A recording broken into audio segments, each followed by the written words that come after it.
Olá, pessoal, bem-vindos ao quadro. Nós vimos na última aula como determinar as distâncias do foco, do objeto e da imagem em relação ao espelho, utilizando o referencial de Gauss. Vamos continuar nesta aula falando um pouquinho mais sobre as descobertas desse cientista. O Gauss também determinou o aumento linear transversal, que nós vamos representar por A. O aumento linear transversal nada mais é que a razão entre o tamanho da imagem e o tamanho do objeto.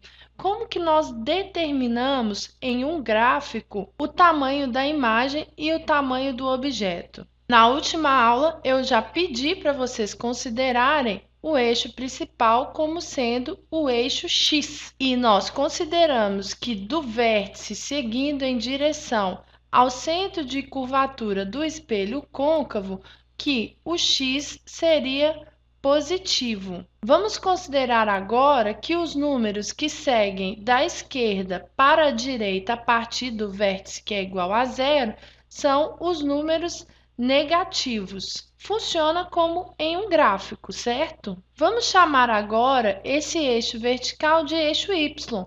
Assim como em um gráfico, a partir do vértice, os números crescem, seguindo em direção ao topo da nossa lousa. Então, nessa direção, o y é sempre positivo, e a partir do vértice, seguindo em direção à parte inferior da nossa lousa, o y será negativo. O tamanho da imagem e o tamanho do objeto são os pontos numéricos determinados sobre o eixo y. Então, vamos analisar duas situações diferentes, ainda considerando o espelho côncavo. Aqui nós temos o objeto. O objeto está sempre à frente do espelho, é direto e real, ok? Vamos chamar essa extremidade do objeto de extremidade O. Eu determinei também a imagem, que neste caso é uma imagem direta, sendo direta ela é também virtual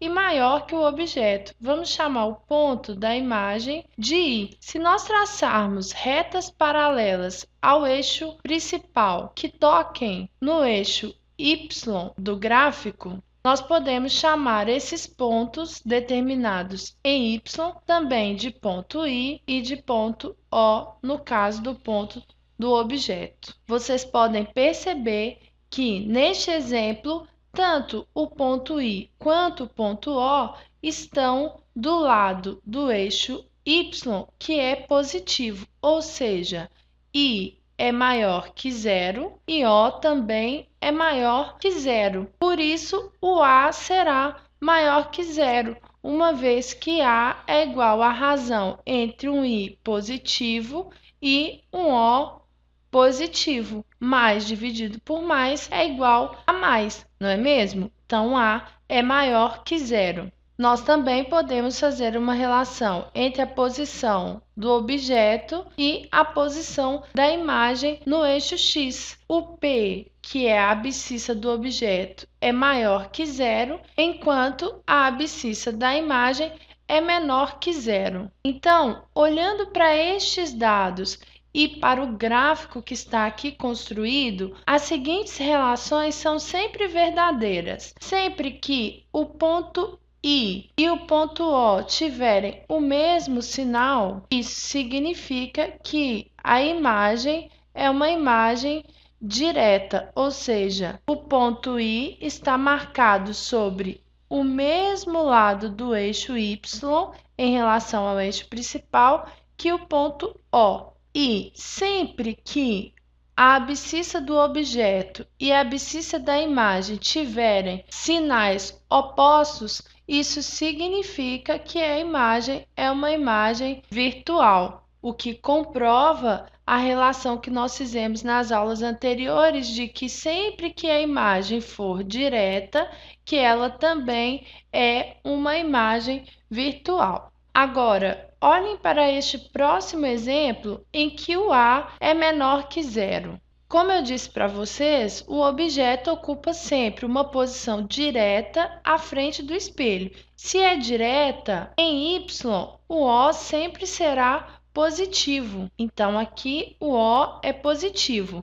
Se A é menor que zero, ou seja, A é um número negativo, para que essa razão seja negativo, o I deve ser menor que zero. Então, para A menor que zero, O é maior que zero, O é positivo, e a imagem é menor que zero, ou seja, a posição da imagem é negativa em relação ao eixo Y. Vocês podem observar que, sendo P maior que zero, independente da posição da imagem, o P' também será maior que zero. Se A é menor que zero, isso significa que a imagem é uma imagem invertida.